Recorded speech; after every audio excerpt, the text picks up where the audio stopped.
Daddy పేరు కావిడే రావుజీ. నేను Asifabad district Kagaz Nagar నుండి వచ్చాను.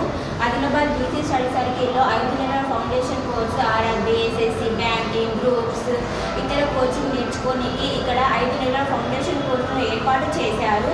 దీనికి గాను నేను అప్లై చేసుకొని ఇక్కడ సెలెక్ట్ అవ్వడం ద్వారా నేను ఇక్కడ ప్రైవేట్ హాస్టల్లో ఉండి 5 నెలల ఫౌండేషన్ కోర్సును కంప్లీట్ చేశాను. ఇక్కడ డైరెక్టర్ సార్ గారు మరియు స్టాఫ్ అందరూ, మేడమ్స్, సార్స్, లోకల్ సార్స్, మాకు చెప్పే లెక్చరర్స్ ఇలా అందరూ చాలా బాగా మాకు సహకరించారు. వీళ్ళందరూ కష్టపడి మా ఫౌండేషన్ కోర్సును కంప్లీట్ చేశారు.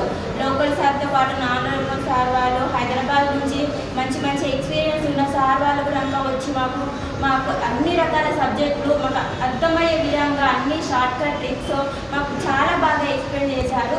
అదేవిధంగా వీకెండ్ ఎగ్జామ్ కూడా ఇంకా ఎవ్రీ వీకెండ్ అంటే సాటర్డే కానీ లేదంటే సాటర్డే హాలిడే ఉంటే మండే కూడా కండక్ట్ చేసి మాకు రిజల్ట్తో సహా మేము ఏమైనా తప్పులు మా తప్పు ఒప్పులను కూడా మా డైరెక్టర్ సార్ కానీ, మా స్టాఫ్ మేడమ్స్ కానీ, లెక్చరర్స్ కానీ నెక్స్ట్ డే మా తప్పులను కూడా ఎక్స్ప్లెయిన్ చేశారు. అదేవిధంగా మేము వాటిని సరిదిద్దుకొని మరి నెక్స్ట్ ఎగ్జామ్కి కూడా మేము దానికి తగ్గట్టుగా మేము ప్రిపేర్ అయ్యి స్కోర్ని కూడా ఇంక్రీజ్ చేస్తున్నాము. అదేవిధంగా ఇక్కడ మాకు డిసిప్లైన్ ఎవ్రీథింగ్ ఏ విధంగా చదవాలి, ఏ విధంగా చదివితే మాకు ఎగ్జామ్లో మంచి మార్కులు వస్తాయి, మంచి స్కోర్ సాధించగలం, ఏ విధంగా చదివితే మేము గవర్నమెంట్ జాబ్ సాధిస్తాం అనే మంచి పట్టుదల అనే రకరకాల విషయాలని మాకు చాలా బాగా ఎక్స్ప్లెయిన్ చేశారు. అదేవిధంగా ఇక్కడ నేను చేసినందుకు నాకు చాలా గర్వంగా ఉంది.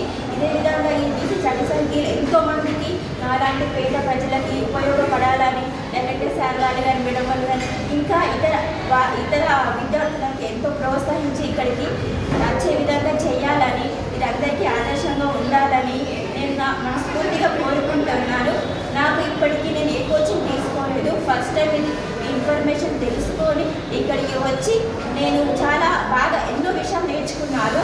నాకు ఇప్పుడు నమ్మకం వచ్చింది.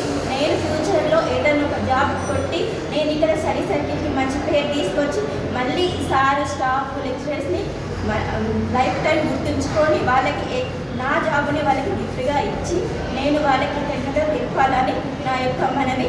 Thank you so much sir and staff madams and attended everything, ప్రతి ఒక్కరికి ధన్యవాదాలు. Thank you so much.